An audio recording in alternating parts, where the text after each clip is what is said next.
Alrighty everyone, welcome back. It is now October 4th of 2023, and given that Bob Iger and the Disney Board of Directors are really trying to course correct the marketing of multiple movies such as The Marvels, Snow White the live action remake, and a whole lot more on top of that, we also have a lot more to discuss, of course, everything happening with Snow White 24 and what is actually going on between Bob Iger and the board and their emergency meeting that's actually an attempt to save this movie in the worst way possible.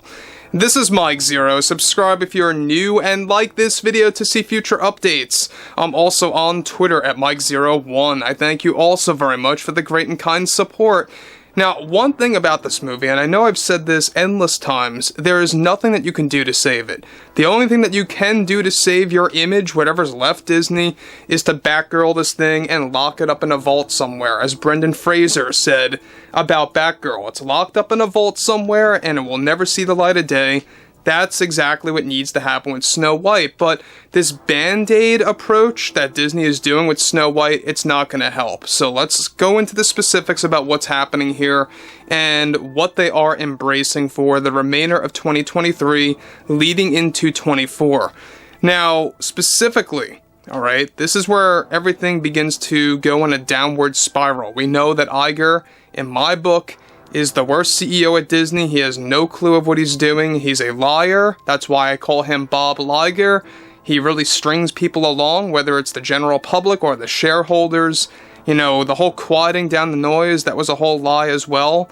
Now, moving onwards, with actress Gal Gadot and Rachel Zegler, the stars of Snow White, one major development has to do with Disney and their plan with Snow White during their phase of panic and damage control.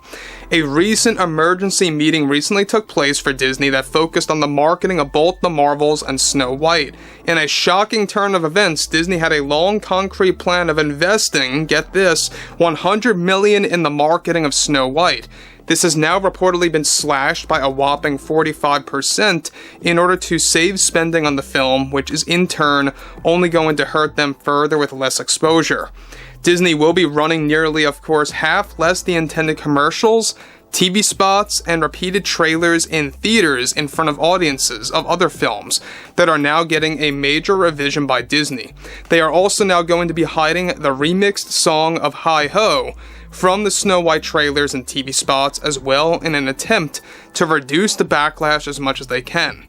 Now, for those of you that have not been filled in, we talked about this, there is going to be a remixed version of the popular Hi-Ho song from Snow White. It's going to be a mixture of hip-hop and folk genre of music, and it's going to be quite as bad as the Scuttlebutt song from The Little Mermaid. And every once in a while I give this challenge. I challenge you all to go ahead and check out the Scuttlebutt song from The Little Mermaid. You guys probably won't last throughout the entire thing, and for those of you that do, I commend you.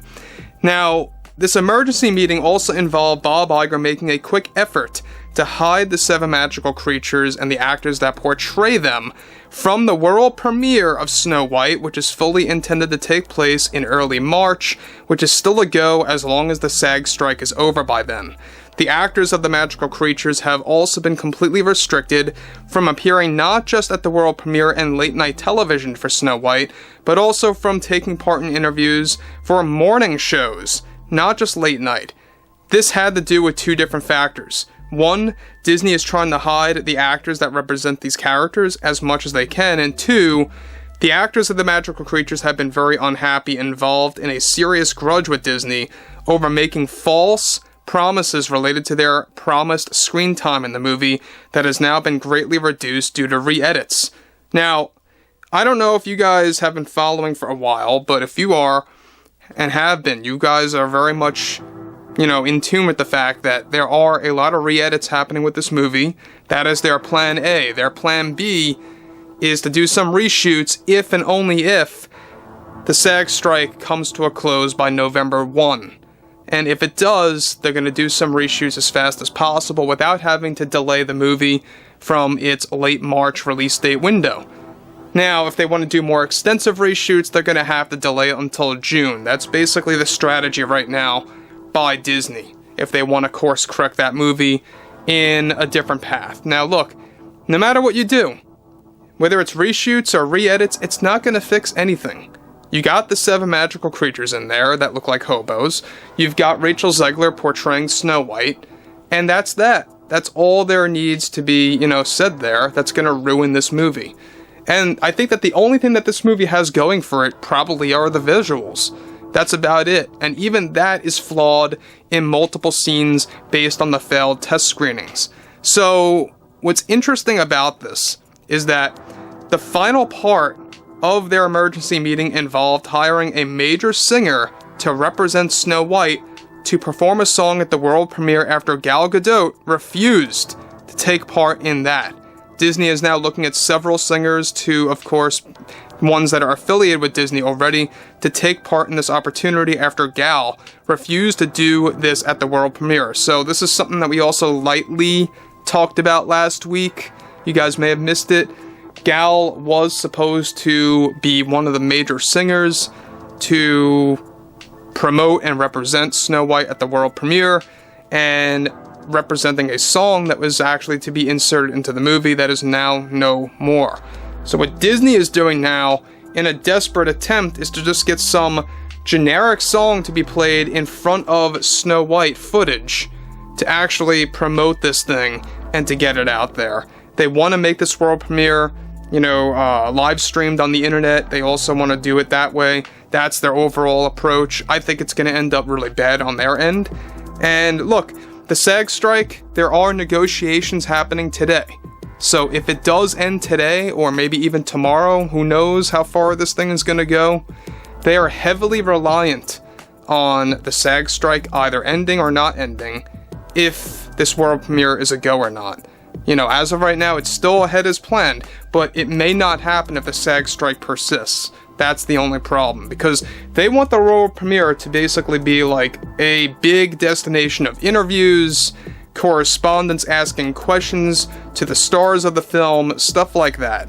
And that's what this world premiere is going to be a big, deal to Disney for. And I don't believe it's going to help them in the least anyway, but at the end of the day, I do think it's very shady. I think it's very low even for Disney to hide the actors of the 7 magical creatures from late night and morning shows, as well as interviews with correspondents of major networks out there like Access Hollywood.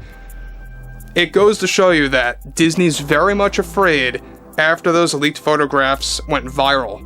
I mean, we gotta realize that they lied after all. I mean, they themselves really said on point that those photographs were fake.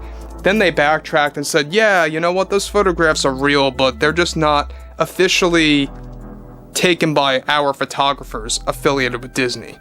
And so that just goes to show you that they realized that they got caught in a box and they could not escape, and they had to make some kind of other statement backtracking those statements about those photos being false. So anyway, guys, drop a comment below. Fill me in below in the comments what you all have to say about this, and if you guys did enjoy the content for today, make sure to drop a thumbs up on this video to support the channel, and I will catch you guys next time.